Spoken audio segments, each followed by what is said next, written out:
Salutations, ici Talentir pour un nouveau rapport de bataille pour Bolt Action à 1000 points, opposant les Allemands aux Américains sur le scénario Enveloppement dans la campagne de Normandie et intitulé La traversée de 50 ans.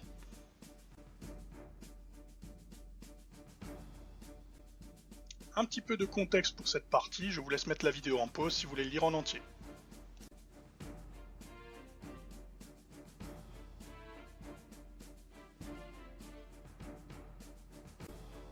L'armée allemande sera jouée par Nicolas.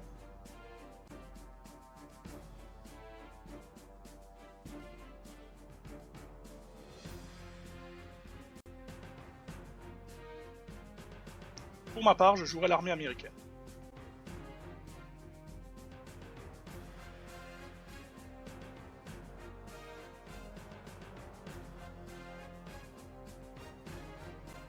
Le village de 50 ans après les bombardements du D-Day est en partie en ruine et silencieux. Dans la partie sud du village, Nicolas a déployé ses unités de panzergrenadiers à l'abri dans des ruines prêts au combat. Mon bombardement préliminaire, lui, n'a pas lieu.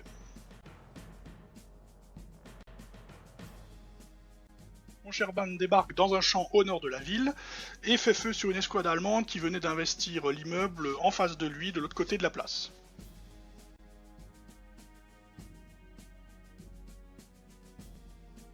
L'obus est très précis et fait un vrai carton puisque je tue tous les Allemands sauf deux, à savoir le caporal Müller et son adjoint.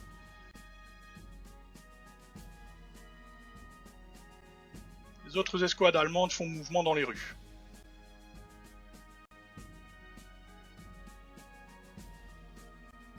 Les Rangers arrivent avec la première vague et escaladent la colline qui se trouve au nord-est de façon à pouvoir prendre éventuellement l'abri qui se trouve devant eux et qui est vide.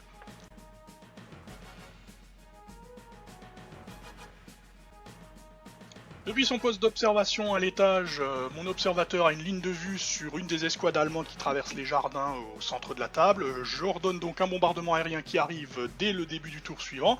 Malheureusement, j'obtiens un 1 sur les dés, donc l'avion m'attaque puisque c'est Nicolas qui choisit la cible. Heureusement, mon Sherman et mon Scout-Car ont la présence d'esprit de faire feu sur l'avion et l'abattent. Dommage que ce soit un avion américain.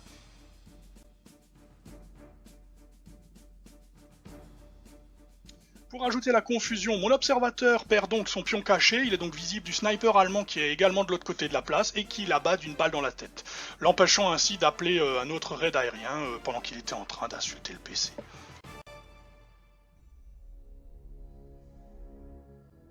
Allez, vroom vroom, le sergent Johnson et son escouade bêta appliquent les consignes, empruntent leur scout-car et foncent à toute vitesse vers la sortie, me rapportant 6 points de victoire. L'escouade gamin du sergent Carson entre dans le cimetière. À travers le mur défoncé, j'ai une ligne de vue sur l'escouade Lorenz qui descendait la rue. Mes troupes ouvrent le feu mais ne causent aucun dégât, juste un pion-pin qui sera cependant suffisant pour bloquer cette unité allemande pendant toute la partie. Une autre escouade allemande, l'escouade Schneider venue des jardins, arrive à ce moment-là et tire sur mon unité, tuant 2 de mes GI et me stressant également. Si les hommes de Lorenz sont prostrés, les hommes de Schneider, eux, vont faire le boulot. Nicolas parvient à faire rentrer son half-track de renfort qui transporte le lieutenant Kruger et l'escouade de panzergrenadiers vétérans. Le Sherman sort de son champ par la gauche, je le place derrière une ruine afin de lui laisser un couvert et je fais feu sur le half-track mais je le rate. Du coup les occupants débarquent en catastrophe, le lieutenant Kruger se met à l'abri dans les fourrés proches et ratera son tir contre les Rangers, tandis que l'escouade de panzergrenadiers, elle, va investir l'abri.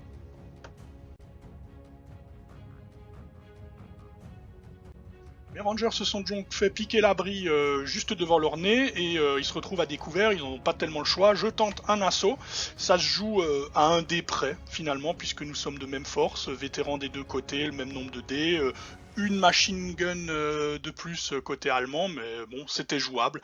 Malheureusement je perds 2-1 et mon unité est anéantie.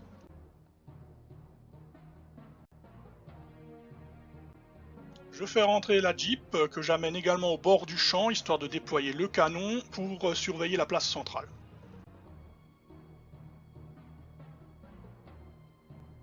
Le bombardement allemand cette fois-ci arrive bien à l'heure, lui, bien qu'un peu dévié, puisque la pluie d'obus est un peu déviée vers le sud. Elle met la pression sur mes unités qui sont dans le champ.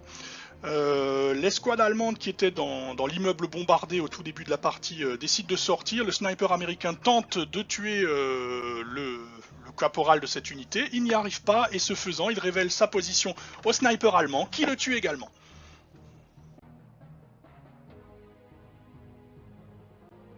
Le Sherman réussit son test de commandement, tire un obus contre le half-track et le défonce cette fois-ci.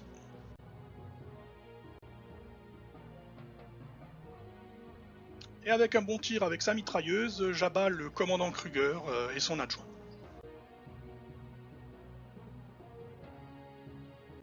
Les Panzergrenadiers vétérans sortent de l'abri pour tenter de détruire mon Sherman avec leurs 2 Panzerfaust, mais les 2 tirs échouent.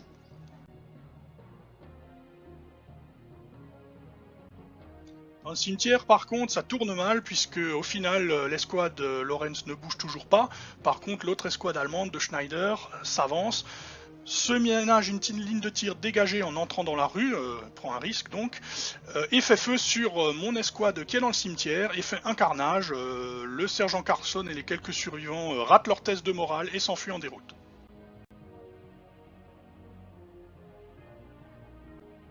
Mon canon que j'avais placé en embouche tente un tir contre le sniper qui venait de sortir de son immeuble, mais évidemment je rate, la cible est difficile.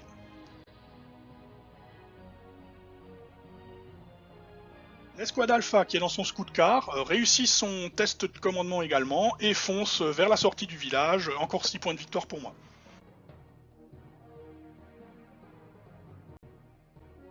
Point de situation, à ce moment-là, j'ai plus beaucoup d'unités sur la table. Je me suis peut-être un peu précipité pour sortir mes troupes de la table quand je le pouvais.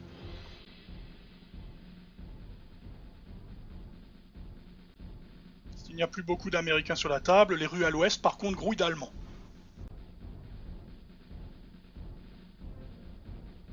Et là c'est le drame, un obus siffle et mon Sherman est transpercé 2 flancs malgré le couvert et explose en un seul tir.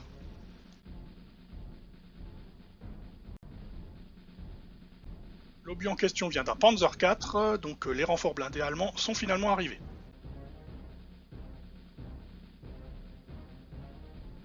La perte du Sherman est évidemment un coup dur, mais il a quand même fait du bon boulot, il faut le reconnaître.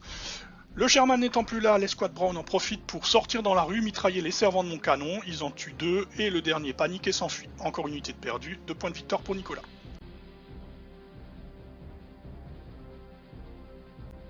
Du coup je tente de ramener ma Jeep pour récupérer mon QG et tenter de sortir avec eux, histoire de ramener encore 6 points de victoire et de m'assurer vraiment une victoire définitive. Mais tout à coup, le commandant de l'unité allemande qui avait été savonné par mon Sherman en début de partie déboule sur la place et fait feu sur ma Jeep, parvenant à la secouer. Visiblement le chauffeur accuse le coup puisque le commandant Shelton est obligé d'épauler son fusil et de tirer contre l'Allemand. Je tue l'adjoint de Müller, mais ça ne servira pas à grand chose puisqu'il réussit son test. Et ensuite, une autre réserve arrive, une Kubelwagen équipée d'une MG42 qui arrive de l'autre côté de la place et qui mitraille à son tour ma Jeep qui est criblée de balles et qui prend des marqueurs stress supplémentaires.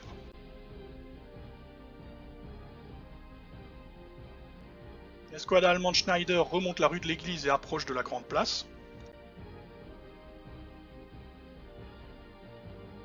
Le soldat Robson qui conduit la Jeep essaye de la réparer sous les tirs, mais le lieutenant Shelton décide de le laisser tout seul et de continuer à pied le long de la rue du cimetière.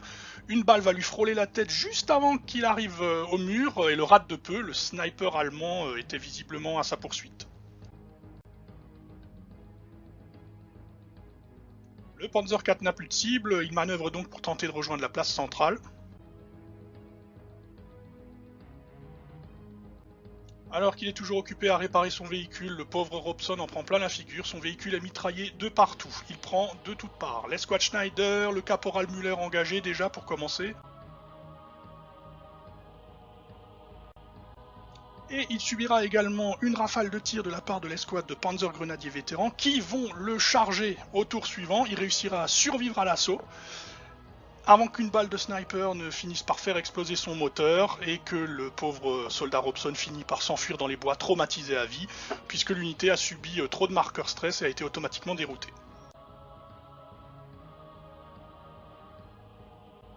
S'ensuit une terrible chasse à l'homme des Allemands pour réussir à coincer les deux derniers survivants, à savoir le lieutenant Shelton et son adjoint. Visiblement, les hommes de Shelton ont tellement bien appliqué ces consignes que lui se retrouve désormais abandonné en arrière, à devoir échapper à une bande d'Allemands fous furieux. Du coup, il parvient quand même avec son comparse à esquiver de justesse les tirs du Kubelwagen ainsi que du caporal allemand.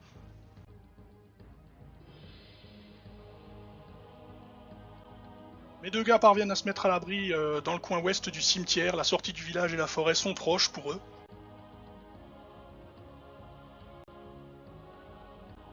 Enfin, il y aurait bien une unité qui pourrait les intercepter, hein, l'escouade Lawrence, mais non, encore une fois, elle rate son test de commandement et reste sur place. Je crois que la cour martiale les attend. Le Panzer IV arrive enfin sur la place centrale, mais trop tard, il n'y a plus personne à tuer.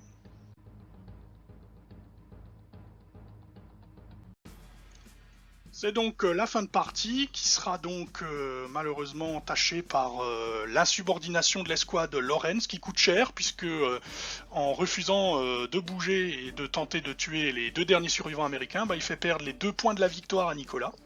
L'opération est cependant mitigée pour l'US Army puisque effectivement beaucoup de mes hommes ont pu passer le village, mais la moitié du peloton y est resté et mon lieutenant est désormais perdu dans la nature.